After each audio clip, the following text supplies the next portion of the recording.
guys, Cameron and I stopped by Walmart. We're here to pick up some oil for the car. We're starting the turbo today. We're gonna start tearing stuff apart, and so I was gonna show you what kind of oil that I usually put in turbo stuff. All right, guys, so the SuperTech is the absolute cheapest oil that Walmart sells, and it's like a Walmart name brand. So what I normally get is the Shell, the Rotella T, and Rotella T4 is a conventional oil, T5 is synthetic blend, and then T6 is full synthetic. So these things are made for big rigs. Most big rigs and big diesel trucks call for Rotella, which is good for turbos, it's good for big diesel engines.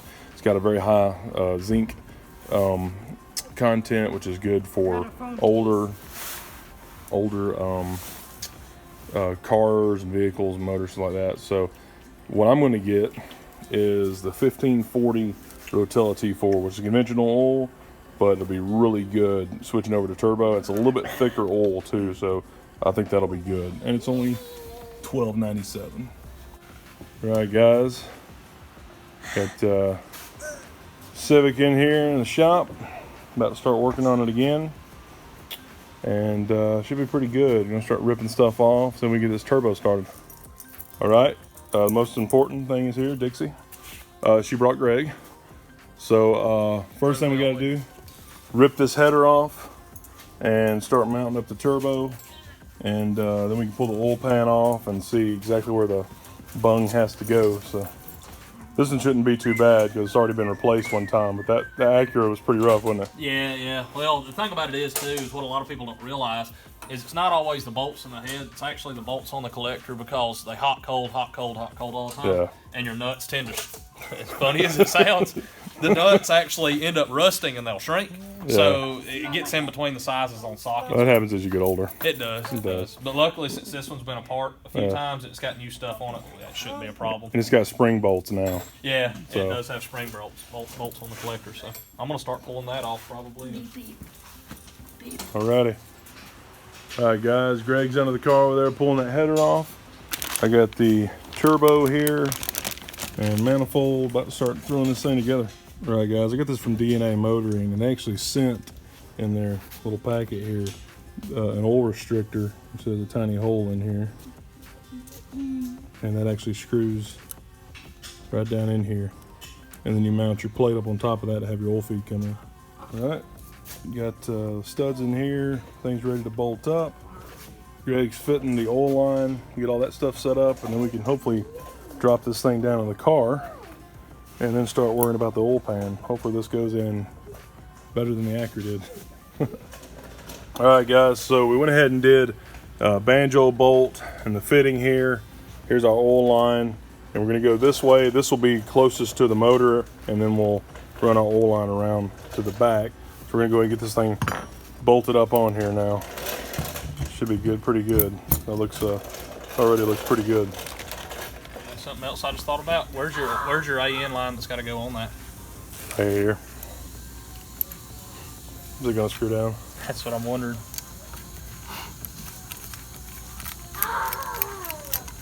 Oh yeah. Whew. You see that's close. Cut right there. Cool. All right. So both oil lines are on. Now we're ready to try to mount this thing up. Here's the downpipe. Hopefully it'll fit next to the compressor. The AC does not work currently, but I'd like to make it work one day if we can keep it.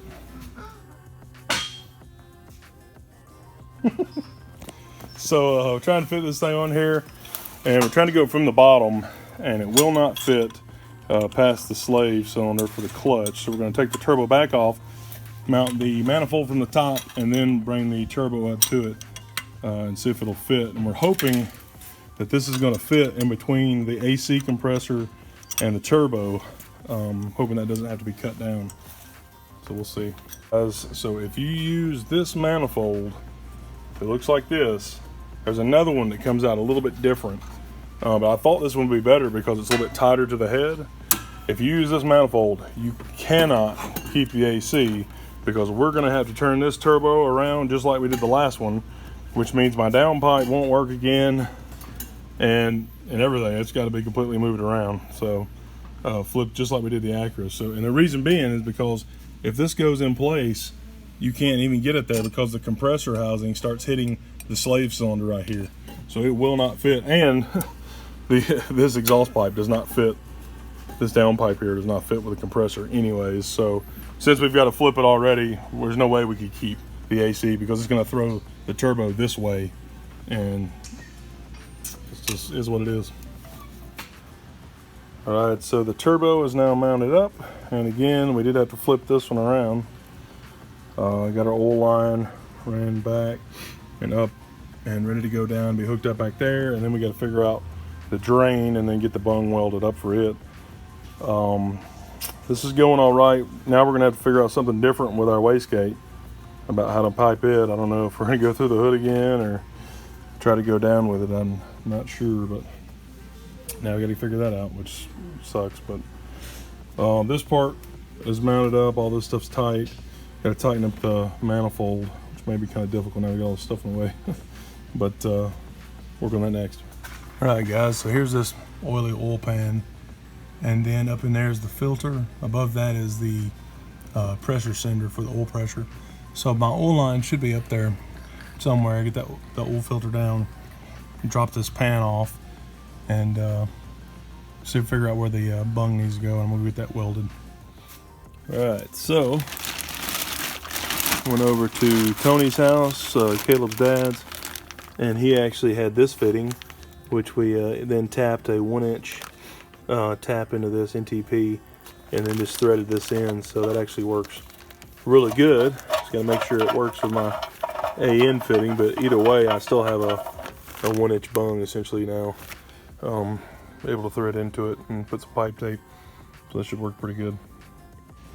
There it is, snugged up perfectly in there, a little tape on it, and it's nice and tight now. Got plenty of thread coming through the other side. Look at that, awesome, perfect. Man, I'll tell you what, Tony is a genius. So check out the video in the top right corner right now, and you can see a little more of his handiwork when we're working on the Acura. All right, so while the oil pan is drying out, I'm going to go ahead and try to tackle that that oil filter, and see if I can get the fitting going on there. All right, so there's where the oil filter screws on, and that little rubber thing above it is the wire going to our sender. So pull that sender out, and then we should be able to hook up our oil, little three-way there, and hook up our oil line. So just got to find the oil line. And this is the one I ended up going with. So I'm actually gonna have to change the lines going from the turbo because it's changing to this type of fitting now, coming off of it. But now the sender is at the back of it, and then we've got this line coming off of it. So we'll hook up a dip. Okay, so now the line is attached up there and going out towards the front. So now we can get up there. I'll go ahead and put the filter on, and then we can get up top and rerun the line to the turbo, get the pan on, get the drain line ran. Should be able to start the same. I did go ahead with a K&N filter. It's PS 1004, just to have a good high quality filter in here.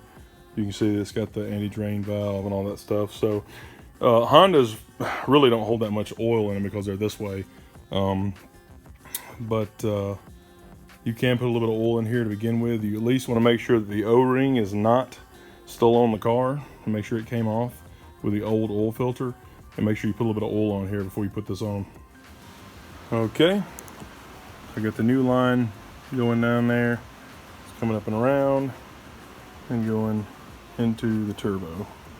So now we've got this kind of fitting on both sides, and I think that's going to work. So we'll try that. Now I just need to get the pan back on and get the return line ran. Then I'm probably gonna have to clock the turbo a little more. All right, so now we're ready for the new gasket. So I got a new gasket and some sealant, but it's not in there. Let me go find it. All right, guys, so I just cut the tip on there, and now we're ready to start putting it in. I'm gonna put a little bit of this all the way around, and should be good. So most of the time you just want to put a little bit on the crankshaft seal at the ends of the crank, but I'm gonna put just a little bit all the way around, make it good. Okay, so there it is, and this gasket doesn't seem to fit very well, so I'm actually glad I went ahead and put the silicone all the way around, because the gasket is not wanting to stay in the thing. So I'm gonna stick it in place, try to get up there as quick as possible. Did you have a seat under there or something? Yep, this is what happens when you get tired and you forget to put the oil plug back in. I looked down and saw it running out the other side. Yep. About 4 quarts of oil there on the floor.